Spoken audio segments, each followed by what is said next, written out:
करेले क्यों कड़वे बनते हैं? आज इस वीडियो में इस रेसिपी में इस्तेमाल करेंगे एक छोटी-सी चीज़ जिससे आपके करेलों की कड़वाहट जो है वो भाग जाएगी और ज़रा भी आपके करेले जो हैं वो कड़वे नहीं बनेंगे। तो न्यू रेसिपी लेके आए हैं जी हम आज समर की, वो है जी करेले गोश्त, और इतने जायकेदार, इतने मज़ेदार कि बस उँगलियाँ ही चाटते रह जाएँगे। और अगर आप मेरे तरीके से बनाएँगे तो बहुत जल्दी आपके करेले गोश्त बन जाएँगे। वीडियो को स्किप नहीं करना, छोटी-सी वीडियो है, इसको एंड तक ज़रूर देखिएगा। बिस्मिल्लाहिर्रहमानिर्रहीम, अस्सलामु अलैकुम, वेलकम टू निक्की कुड़ी किचन जी आनू, खुशामदीद, हंसदे रहो ते वसदे रहो और जी रमज़ान मुबारक। आज हम आप लोगों के लेके आए हैं करेले गोश्त की रेसिपी, बहुत ही मज़ेदार है और ये करेले ज़रा भी कड़वे नहीं बनेंगे। एक छोटी सी आप लोगों को टिप्स दूंगी और आप मेरे साथ रहिएगा। सबसे पहले जी आपने ले लेने हैं करेले, उनका हेड और टेल को उतार लेना है आपने, और उसके बाद जी फिर आपने इस तरह से इनको छील लेना है। ये आपकी चॉइस है, अगर आप चाहें तो छील लें, अगर आप नहीं छीलना चाहते तो आप ना छीलिएगा, लेकिन ये छिलका जो है इसका ज़ाया नहीं होगा और छील लीजिएगा क्योंकि ज्यादा बेहतर करेले इससे बनते हैं। छीलने के बाद ये आपने इस तरह से इनको कट लगा देना है क्योंकि हमने इनके बीज भी जो है वो भी निकालने हैं, जो इसके अंदर अल्लाह ताला ने एक बटर रखा हुआ है कुदरती तौर पे, वो भी तो निकालना है। तो इस तरह से जी आपने इसके जो बीज हैं वो निकाल लेने हैं अच्छी तरह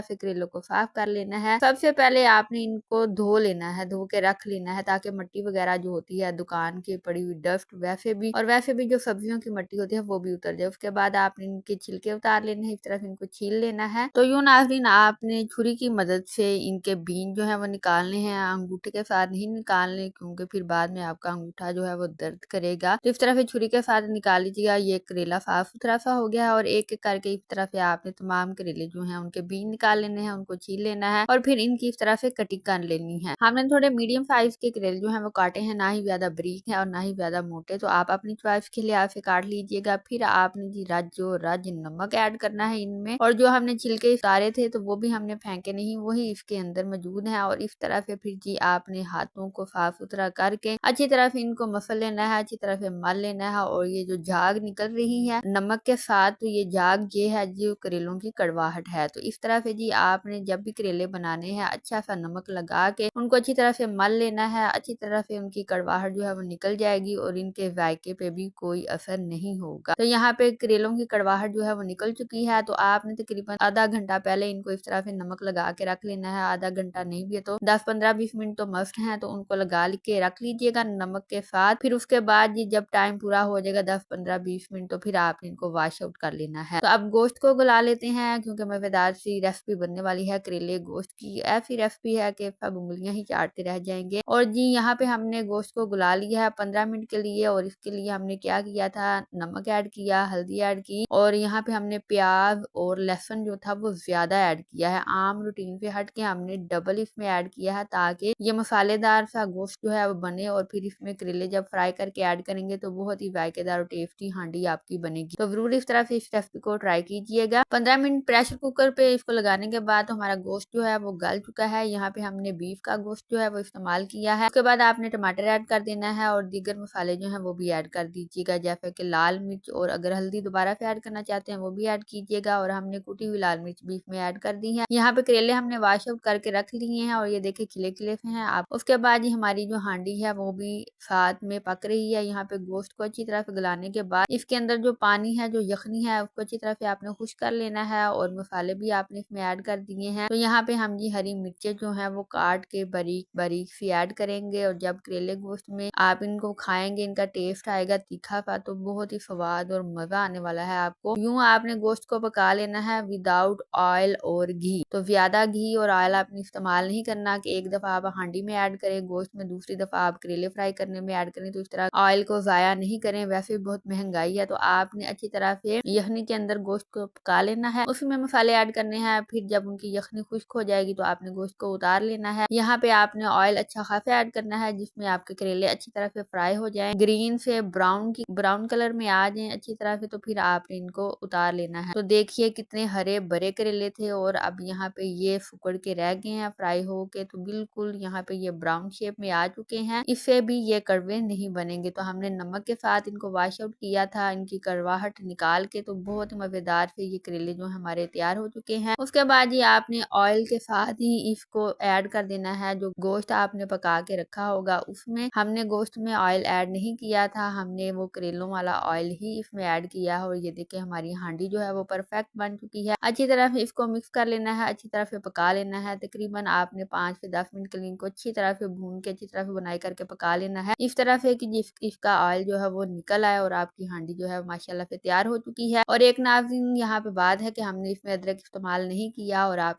अदरक इस्तेमाल नहीं कीजिएगा, वो कड़वा सा जायका होगा आपके करेलों का। और ये मजेदार सी करेले गोश्त की हांडी जो है हमारी बन चुकी है। आई होप आपने इसको एंजॉय किया होगा, आपको ये रेसिपी पसंद आई होगी। और अगर आप हैं मेरे चैनल पे फर्स्ट टाइम आए और अभी तक चैनल को सब्सक्राइब नहीं किया तो प्लीज चैनल को सब्सक्राइब कर दीजिएगा, बेल आइकन को प्रेस करना मत भूलिएगा। और वीडियो अगर आपको पसंद आई है तो अपने दोस्तों, बेलियों, यारों से इसको जरूर शेयर कीजिएगा और आज ही इस रेसिपी को ट्राई कीजिएगा और फिर अपना फीडबैक जरूर दीजिएगा मुझे। और हम आपसे मिलेंगे नई वीडियो में नई रेसिपी के साथ। तब तक के लिए अल्लाह हाफिज और अपना रखिएगा ख्याल। अभी जाना नहीं है क्योंकि इस वीडियो के एंड पे रमजान स्पेशल मैक्रोनी चाट की रेसिपी आपका वेट कर रही है, तो उस रेसिपी को जरूर देखिएगा और बनाइएगा।